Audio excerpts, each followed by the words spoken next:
What's going on, guys, and welcome back to WWE Network and Show, where every single week I, Graham Gius and Matthews, break down all the original content that I watch on the WWE Network, as well as on the E! Network, as today we're talking Total Divas Season 8, Episode 6, entitled Welcome to Miami.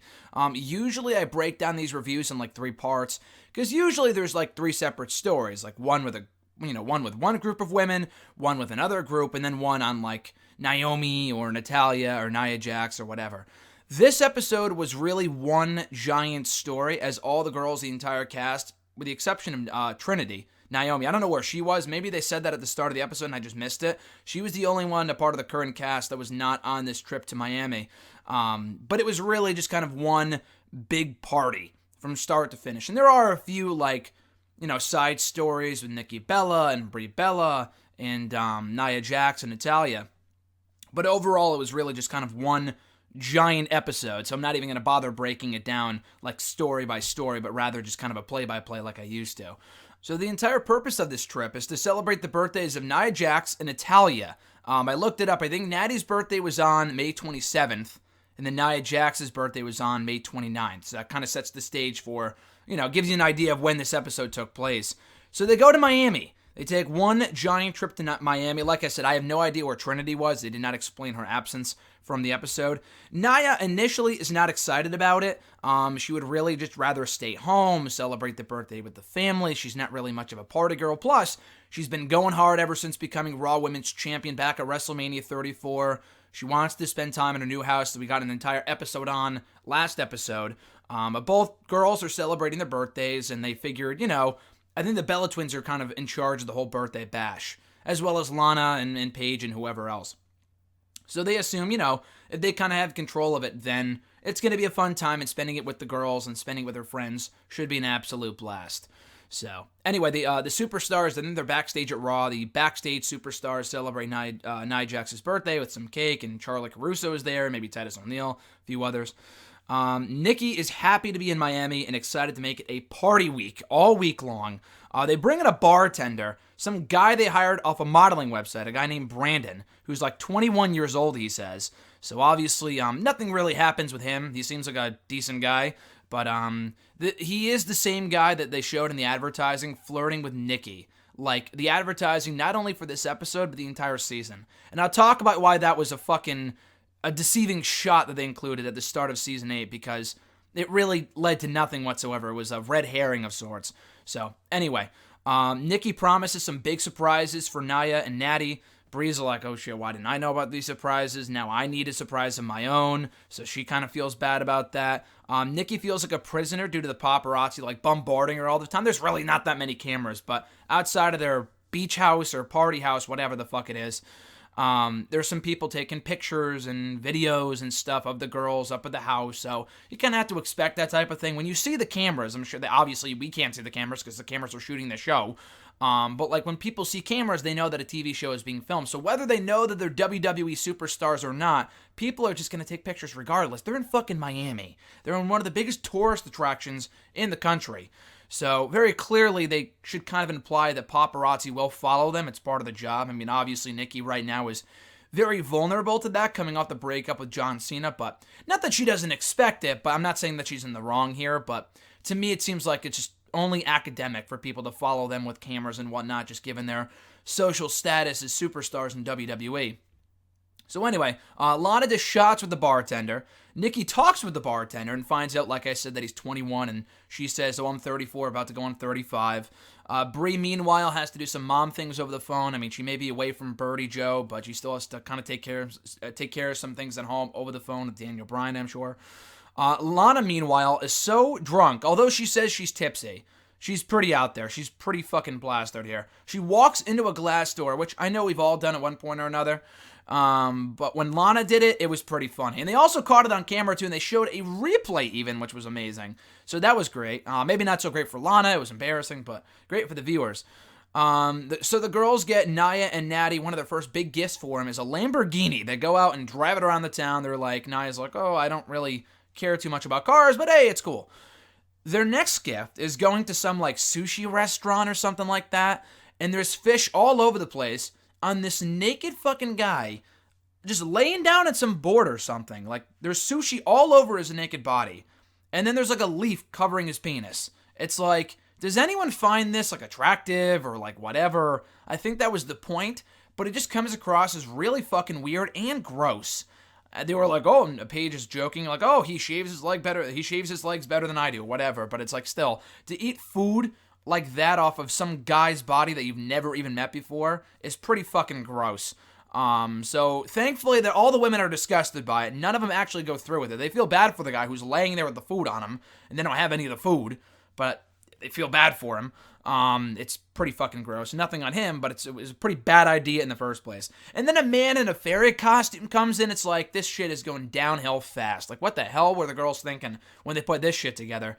So they all go drinking. Natty Wall there says that she wants to pull a prank on Lana. Now, Natty and Lana have been going back and forth for a long time now. They had a lot of issues, I think, in season 7.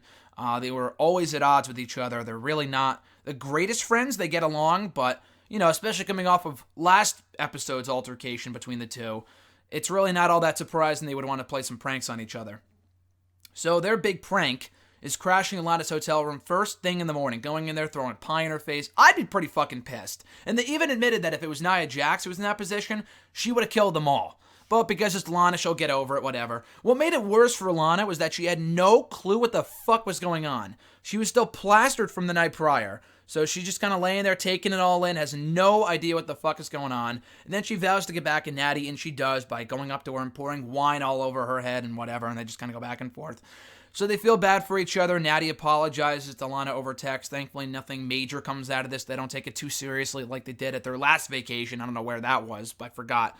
But that was when, like, they locked each other inside different rooms, and they were calling each other bitches, and they took each other's clothes. It was pretty bad. So thankfully, it never gets that bad between those two on this episode. Nia Jax gets some birthday wishes from Kathy, Mama Bella, a.k.a. Mama Bella. And it makes her, you know, miss her own mom, who she hasn't seen in a while, and she wishes she was home for her birthday, whatnot. So Nikki, is the final big surprise, brings in some dance experts, one of which being from her time on Dancing with the Stars. And Nia doesn't dance, she's kind of nervous about it. But Nikki wants to get all the girls into 2 separate groups and bring them to a dance-off. And the winning team, you know, win. Whatever, the team that does the better dance wins. So it's obviously harmless. They're going to do it at a club. And they got to practice in the meantime. I really would not want to go through that much hard work, but if they find that shit fun, then good on them. So anyway, they break up into 2 separate groups. One group being Nikki and Brie, the Bella Twins, with Natalya versus Lana, Nia Jax, and Paige. They practice their dancing. Paparazzi arrive once again to bombard Nikki and the girls. So Nikki's like, you know what? I'm done with all this shit. I'm over letting it affect me. I don't care what anyone else thinks of me, so why not just have fun with it? So she starts flirting with the bartender there, Brandon. Nothing really comes of this. I thought they would say, oh, you know, like in TMZ, maybe in the next episode, but like, I thought they would show a TMZ headline of like, oh, Nikki flirting with a bartender. Nothing came of this at all. This is what pissed me off. I know this is reality TV, but they showed this shot countless times in the promotion for this season. Like, oh my God, like coming off her breakup with John Cena, Nikki's flirting with this new guy. She has a new boyfriend. She's trying to get back in the dating game, which is not the case at all. She was merely trying to fool the paparazzi by seeing if they can get a shot of her flirting with this guy, and it doesn't lead anywhere. Obviously, she talks to them for like 30 seconds about her being older than him. They don't kiss or anything. Nothing comes of this whatsoever. So it's a complete fucking waste. And I could see what she was going for, but the way that they tried to model this one shot is like, oh my God, she's back in the dating game. She's leaving John Cena for this guy. She's into younger guys. It's not the case whatsoever. So if that's what you were thinking, I'm sorry to disappoint you, but that's not what the purpose of that one scene was. It was something completely different. That's on the company's fault, and that's on the show's fault for trying to frame it in that way. So anyway, they get ready for the dance-off. Nia thanks the girls for everything on behalf of Natty and herself. Bree is excited to show the girls her own surprise, and she's trying to get Lana to take fireball shots. I thought she was doing that to kind of get Lana drunk so they can win their dance off because Lana was on the opposite team. I thought that's what she was going for. Apparently not. And she promises Brie mode. We might have gotten Brie mode on the party bus later on. They never outright said that we got Brie mode, but they were teasing Brie mode at like teasing Brie Mode ad nauseum on this episode, because a lot of the girls, and I think including not Natty, but maybe Lana and Nia Jax, had never seen Brie Mode before. But anyway, that was not the big surprise, which I thought it was, which I'm glad it wasn't. The big surprise from Brie was actually bringing in Natty and, more importantly, Nia's moms to surprise them on their birthday, which was really fucking cool. And Nia just breaks down. She breaks down seeing her mom. I mean, Natty sees her mom all the time. Nia never really gets to see her mom a lot. She also breaks down and she felt bad that she didn't bring in her mom for WrestleMania 34 because she didn't know if she was going to win. She probably should have done that. I mean, I know I know they don't know the finishes to every match well ahead of time, but you got to assume. I think a lot of people figured Nia Jax was winning the championship at WrestleMania. I would understand WrestleMania 33. She had no shot in hell of winning the championship that year. But this year, she probably should have invited her, but not to make her feel bad, I'm just saying. But anyway, she felt bad that she didn't bring in her mom. The mom's like, don't worry about it. It was important that your brothers were there. And she's like, oh, I feel really bad that you weren't there, blah, blah, blah. I'm glad you're here now.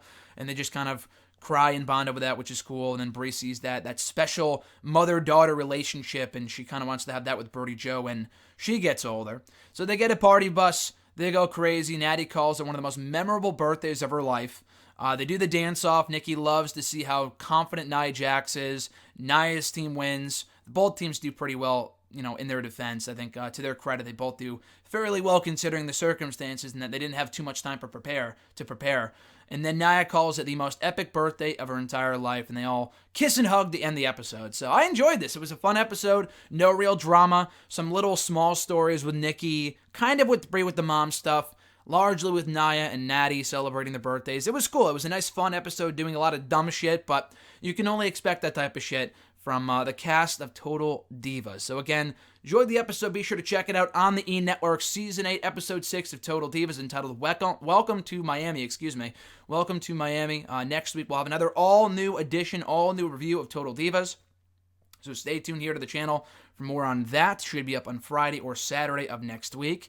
With all that being said, guys, have a great rest of your weekend. Be sure to like this video, drop a comment, share the video, and subscribe to the channel for more content. Plenty of videos going up in the next few days between this, my review of the Road to Evolution pay-per-view, or Road to Evolution special. They aired on the USA Network after Raw this week. I think it's either on the WWE Network now or will be soon. I'm not exactly sure, but I did watch it. It's only about 20 minutes long. I'll give my quick thoughts on that in another edition of Network and Chill at some point. It may already be up by the time this is up. So these two videos, as well as a new Wrestle Rant video breaking down ECW November to Remember 1998. So again, guys, with all that being said, have a great one. I'm Graham Matthews, and I'll catch your ass down the road.